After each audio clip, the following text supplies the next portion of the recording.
사랑하는 우리 성도 여러분, 이 성공한 사람들의 7가지 습관이라는 이 책을 쓴 이 스티븐 코비가요, 우선순위에 따른 것에 관련해서 이 큰 돌과 작은 돌을 가지고 이 강연하는 것을 본 적이 있습니다. 코비는 이 빈 그릇을 하나 준비합니다. 그리고 사소한 그리고 수많은 일을 이 작은 돌이라고 이야기하면서 이 돌들을 빈 그릇에 가득 채웁니다. 그리고 난 패널에게 이렇게 이야기하죠. 이제 당신에게 있어서 가장 중요한 일이 적힌 큰 돌을 그 그릇에 가득 담아 보십시오. 다 채워 보십시오 라고 합니다. 몇 개를 이제 집어넣어 보았지만 결국 작은 돌이 가득한 그곳에 큰 돌을 모두 넣지 못했습니다. 사소한 것들이 가득 차니까 정말 중요한 것이 들어가지 못하는 상황이 되어버렸습니다. 그러자 이 코비는 패러다임을 바꾸라는 이제 표현을 이제 하자, 이 패널은 다른 빈 그릇에 가장 먼저 중요하다라고 여기는 큰 돌들을 넣고 그 위에 이제 작은 돌들을 부었습니다. 이제 어떻게 되었을까요? 큰 돌들 사이에 작은 돌들이 들어가면서 빈 그릇에 모든 돌들이 들어가게 된 것이었습니다. 이 코비라는 이 사람이 말하고 싶은 게 무엇이었을까요? 우선순위를 정함에 있어서 사소한 것이 아니라 무엇부터 해야 됨을 알려주고 있습니까? 중요한 것부터 해야 된다라는 것을 알려주고 있습니다. 우리 모두가 사소한 것보다는 중요한 것을 먼저 해야 된다라는 것 굉장히 잘 알고 있습니다. 그런데 우리가 삶을 살아가다 보니 늘 중요한 것부터 먼저 하고 있지 않는 우리의 자신을 이제 발견할 수 있는 거죠.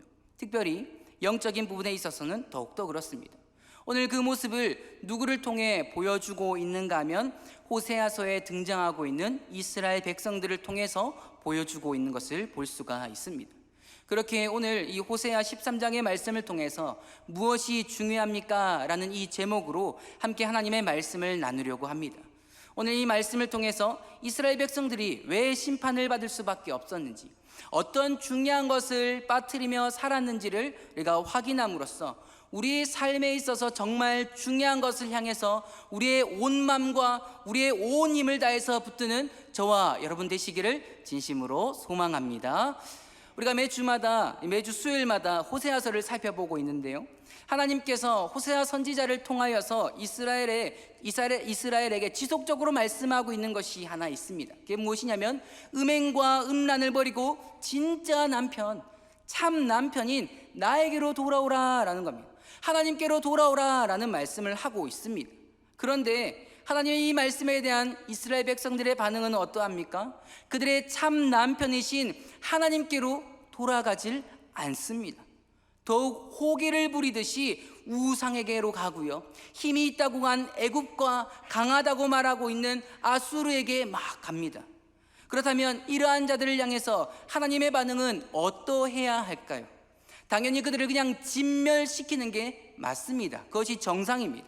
아니, 이미 이들은 진멸당했어야 했습니다.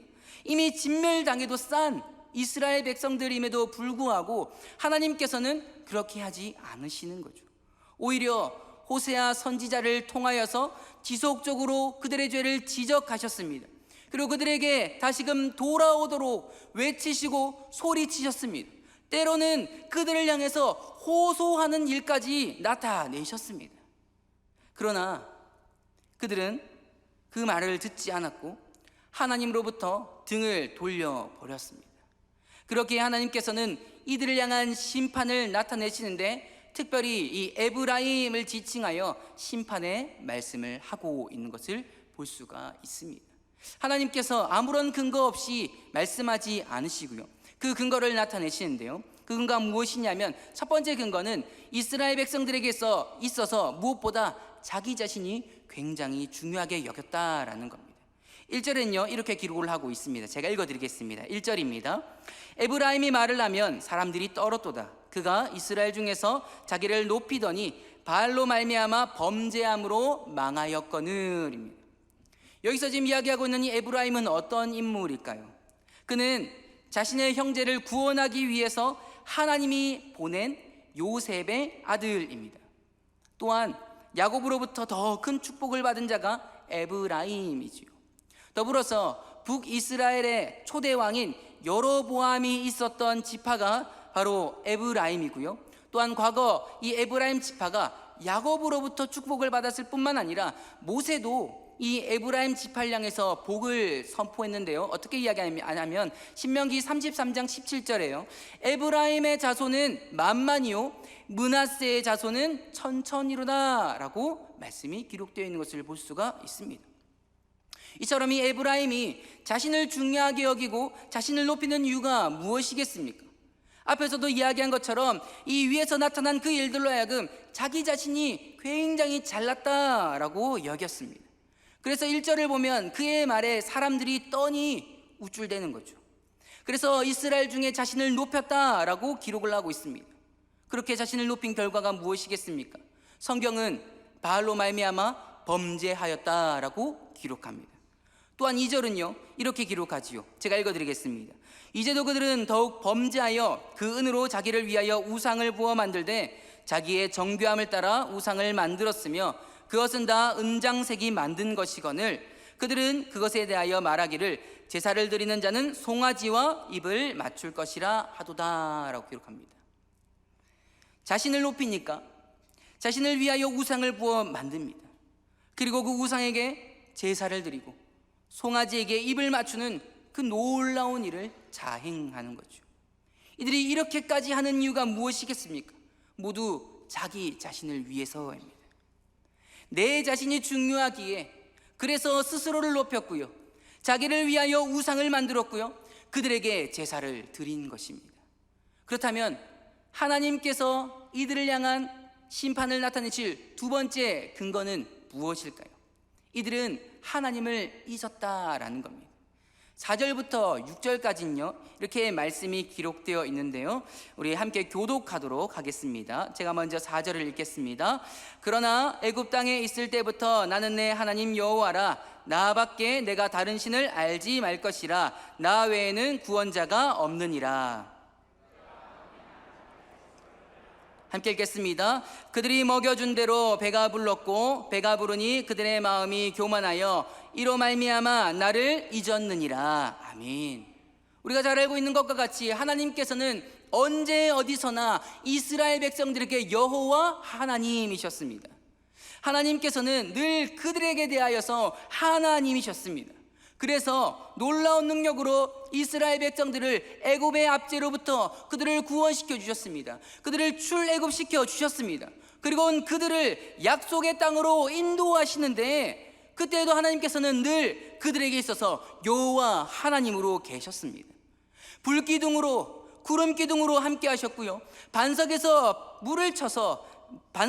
물을 내어주시고 만나와 메추라기로 먹이시고 아무리 광야길을 걸어도 신발과 옷이 해지는 일이 없었습니다. 이 모든 일들을 누가 나타내셨습니까? 여호와 하나님이라는 겁니다. 그런데 이스라엘 백성들은 하나님께서 주신 것에 대해 감사하지 못하고 오히려 배가 불러서 하나님을 향해서 원망을 나타낼 뿐만 아니라 오히려 이것이 하나님께서 주셨다라는 이 사실까지 잊어버리는 거죠. 이젠 여기서 더 넘어서 하나님을 잊어버렸다라고 기록을 하고 있습니다. 안타깝게도 이스라엘 백성들의 모습은요 여기서 끝나지가 않습니다. 모든 만물의 통치자 왕은 하나님입니다. 이 사실을 믿으십니까? 믿으시지요?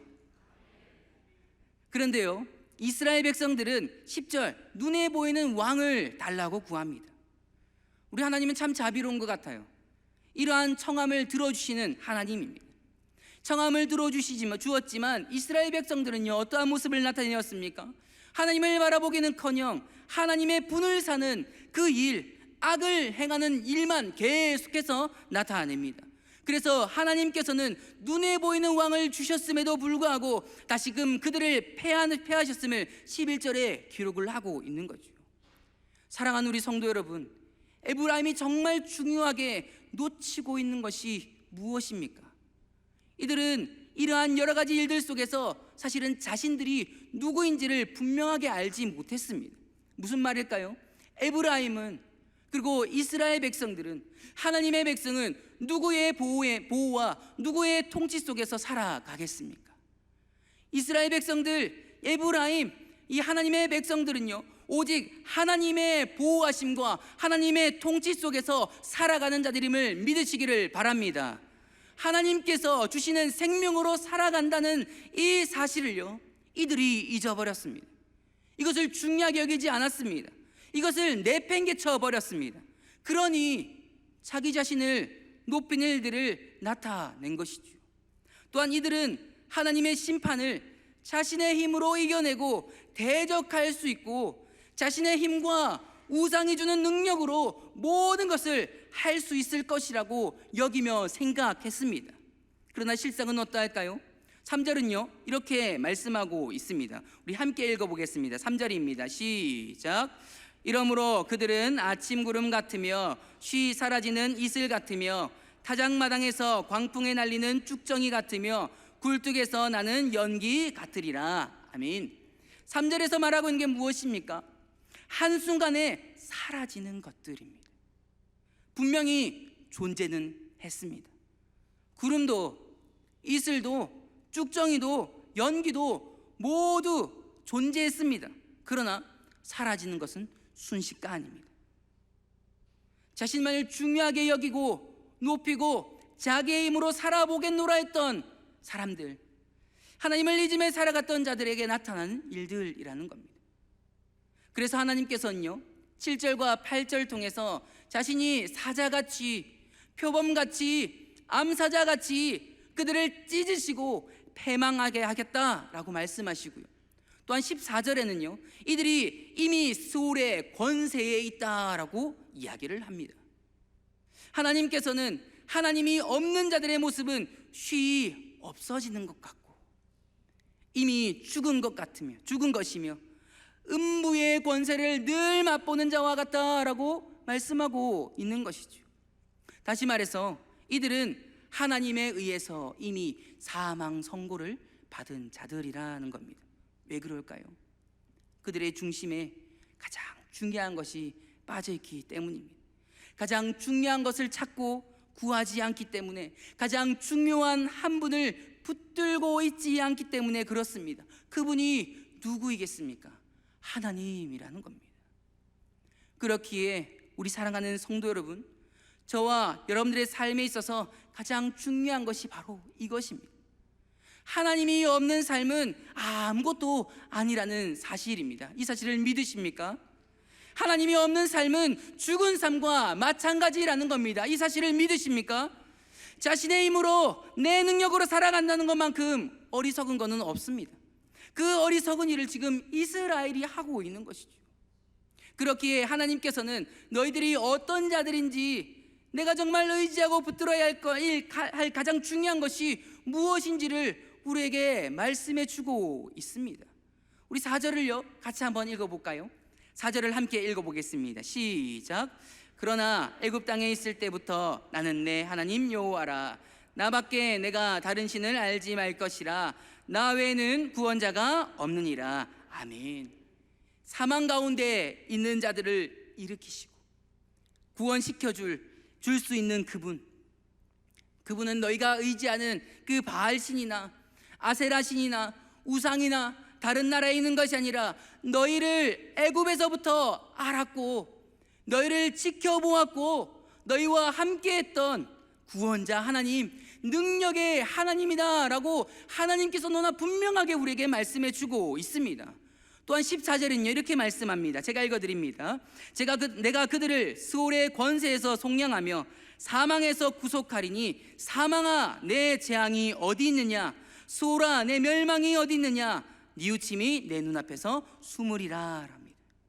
우리의 구원자 하나님은 스올의 권세에서 속량하시는 분, 사망에서 구속하시는 분이라고 우리에게 말씀하고 있습니다.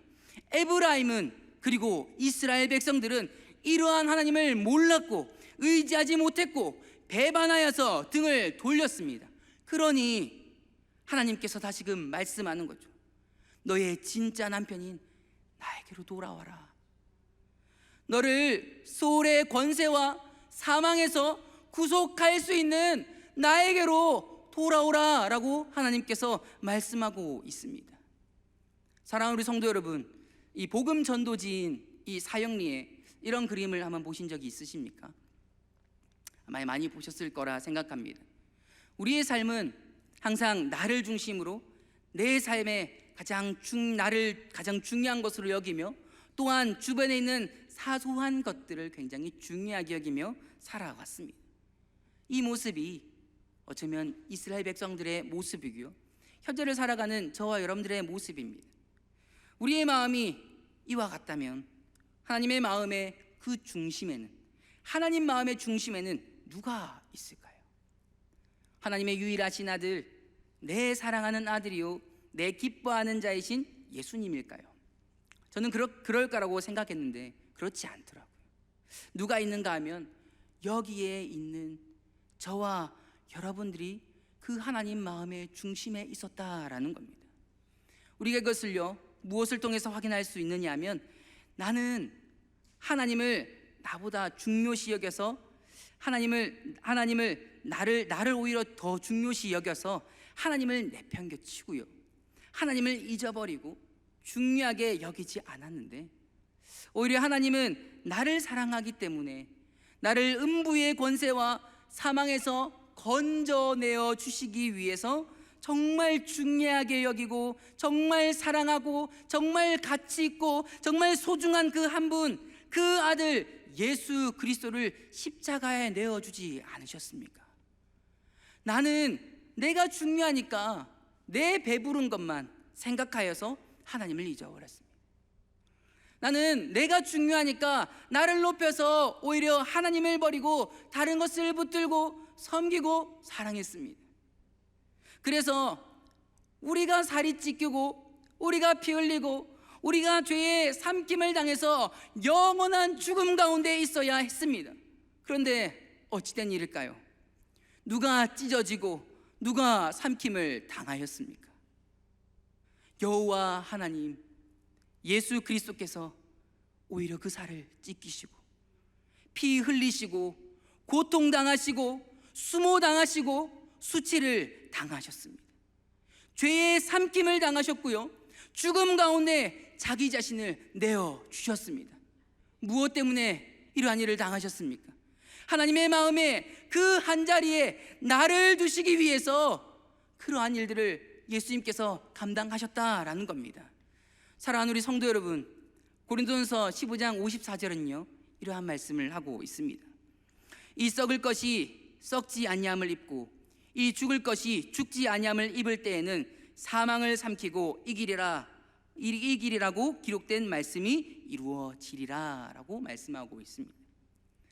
원래 저와 여러분들은요 본래 이미 사망 선고를 받았던 사람들입니다. 그런데 또다시 사망의 것을 찾으며 살아가시겠습니까? 아니면 썩지 아니함을 입은 우리 하나님과 주 예수 그리스도로 말미암아 생명을 누리며 부활의 승리를 맛보며 살아가시겠습니까? 우리를 음부의 권세와 사망에서 건져내어 주실 수 있는 분은 오직 우리 주 예수 그리스도밖에 없습니다. 생명의 주관자는 오직 우리 주 예수 그리스도밖에 없음을 날마다 기억하며 살아가는 저와 여러분 되시기를 진심으로 소망합니다. 사랑하는 우리 성도 여러분, 마지막으로 우리의 정체성을 잘 기억하셔야 됩니다.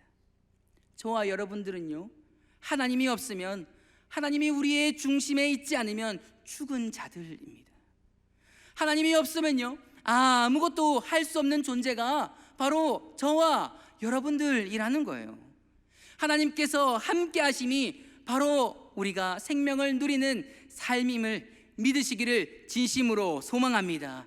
그리하여서 우리 주 예수 그리스도로 말미암아 우리에게 승리를 주시는 하나님께 감사하는 그 이 오늘의 하루, 그런 인생을 살아가기를 소망하고요, 매일의 삶이 내 힘이 아니라 주께서 주시는 힘과 능력과 은혜로 살아가며 특별히 우리가 부활 생명으로 가장 중요한 하나님을 붙들고 하나님을 드러내며 살아가는 우리 모든 성도님들 되시기를 진심으로 소망합니다.